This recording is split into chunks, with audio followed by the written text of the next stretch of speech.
RTP. Con esto voy a dar paso a nuestra invitada. Nuestra invitada de hoy es Marcela Reynoso, ex gerente general de Petroecuador. Vamos a hablar un poco sobre el tema del contrabando de combustibles. Marcela, muchas gracias por estar con nosotros. Muy buenos días, para mí siempre es un gusto estar aquí con ustedes. Quisiera un poco hablar, no tenemos que decir números específicos, pero para entender un poco la dimensión de lo que estamos hablando, ¿cuál es la dimensión real de contrabando de combustible en el Ecuador? ¿De cuánto dinero más o menos estamos hablando que se pierde anualmente? Bueno, aquí hay que separar dos formas del contrabando del contrabando o del mal uso o del robo de los recursos hidrocarburíferos de la nación. Por una parte tienes los pinchazos que se hacen a todo el sistema de poliductos, donde sí se ha logrado ir valorando cuántas son las pérdidas, tanto las pérdidas en combustible como las pérdidas que ocasiona el tener que gastar en la recuperación de estos poliductos y también en la recuperación del combustible que se contamina como causa de estos pinchazos. Entonces, estos valores han ido subiendo paulatinamente desde el 2021 a más o menos un promedio por año de los últimos 2 años. Ya llega el costo total, el de reparación del poliducto más del combustible robado, de alrededor de $100 millones. Entonces, esta es una de las problemáticas que tenemos en términos de robo de combustibles. Ahora, el contrabando tiene dos aristas. El contrabando es el combustible que se mueve desde el territorio nacional hacia Colombia o hacia Perú por tema del diferencial que existe o existía entre el precio de los combustibles ecuatorianos y el precio del combustible en el país fronterizo. Entonces, aquí es mucho más difícil cuantificar las pérdidas, porque se trata de combustible que está siendo facturado por Petroecuador. En términos generales, es un combustible que lo tienes pagado, por así decirlo. Y es muy difícil establecer cuánto es el monto por el cual se perjudica al país y cuáles deberían ser las referencias correctas. ¿A qué me refiero esto? Que tú recibes como Estado el pago, digamos, por 100.000 barriles, pero no puedes calcular la pérdida de, si es que de esos 100.000 barriles se fueron 20.000 al contrabando. Es bastante complicado el tema de la cuantificación. Se tienen números muy gruesos, pero en realidad esta problemática debe abordarse desde el punto de vista regional, es decir, en espacios internacionales donde se coordinen acciones de control, no solamente desde el espacio nacional. Y esta problemática del contrabando se ha venido evaluando ya desde hace muchos, muchos años. Entonces, sí, en algún periodo de tiempo, más o menos por los años 2016 o 17, hubieron algunas mesas técnicas donde se presentaba la problemática y cuáles serían las líneas de acción. Pero, como repito, esto se debe abordar desde un entorno de integración regional.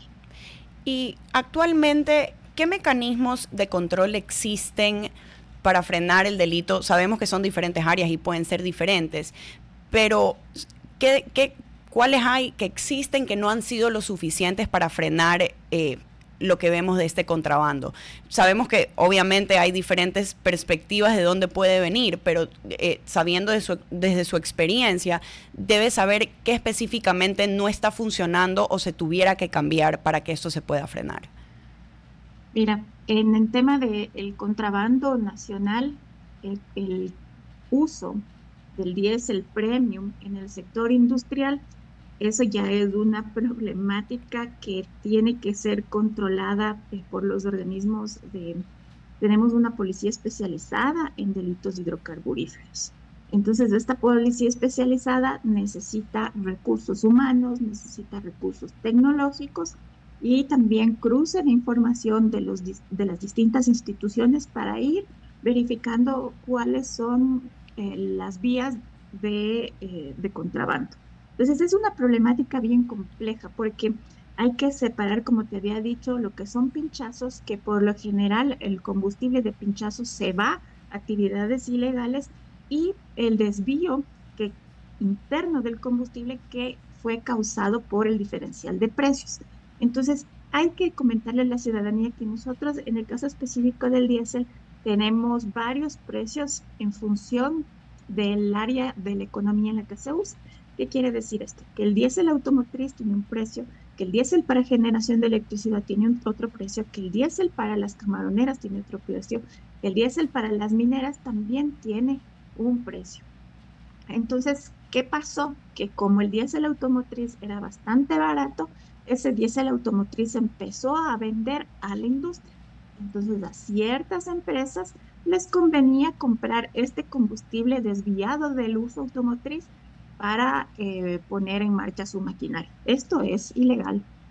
Esto es ilegal. Es un perjuicio interno. Entonces, cuando pasa esto, tiene que activarse la coordinación interinstitucional, tiene que activarse el Ministerio de Energía, Petroecuador, la Agencia de Regulación y el SRI para ir identificando cuáles son las empresas o cuál es el mecanismo por el cual se está haciendo este desvío desde el sector automotriz al sector industrial. Entonces, este mal uso de los subsidios, este mal uso de las tarifas en los precios, va a disminuir el momento en que se igualen los costos de todas las clases de diésel para todos los sectores. Pero ¿qué implica esto? Esto implica que el diésel automotriz debería llegar a costar un poco más de $3 para que todos los sectores tengan el mismo valor en el precio y así evitar esta fuga o este contrabando interno de combustibles desde el sector automotriz que cuesta menos hacia los otros sectores. Esa es la problemática. De ahí, el presidente Daniel Noboa hace unos días anunció el quitar el subsidio al diésel. ¿Qué tanto esto va a poder ayudar a poner en moción lo que acaba de mencionar? Sabemos que tiene un precio, pero lo que acaba de decir, tiene otro precio para camaroneras, tiene otro precio dependiendo del sector que es. Este pudiera ser un primer paso para estandarizar y tener un precio justo para que no haya tanto negocio ilícito o no sea tan atractivo tener un negocio ilícito. Claro, el momento en que igualas los precios ya no es atractivo el negocio ilícito, pero tienes que, por otra parte, balancear cuáles serían los efectos negativos de esta equiparación de los precios de los combustibles. Entonces, por un lado, tienes la solución al problema del contrabando interno, pero por otro lado se te destapan o crecen otras problemáticas que podrían afectar severamente la legitimidad política del gobierno. Entonces, a esto se les llama problemas súper o hiperviciosos. ¿Qué quiere decir esto? Que cuando tratas de solucionar un problema, te aparecen 3, 4, 5 más problemas. Entonces, por esta razón, en términos de diseño de política pública, siempre es necesario plantear este tipo de alternativas para solucionar un problema con una visión integral, con una visión en donde recojas las necesidades de otros actores para que la medida pueda ser mejor diseñada y pueda ser sostenida en el tiempo y te dé mejores resultados. Por el otro lado, ya, si bien no hicimos las consultas necesarias, si bien nuestra medida no consideró otras aristas problemáticas, lo que corresponde es evaluarla constantemente para tomar los correctivos. Y aquí yo sí quisiera ser muy enfática. Nosotros tenemos tantos problemas en el Estado, es tan difícil realizar la coordinación y plantear medidas perfectas, pero esto no debería impedirnos el caminar, porque si ahora nos estancamos solamente mirando el conjunto de problemas, no vamos a avanzar. Y aquí sí, lo importante es hacer seguimiento, evaluación, corrección. Seguimiento, evaluación, ajuste o corrección.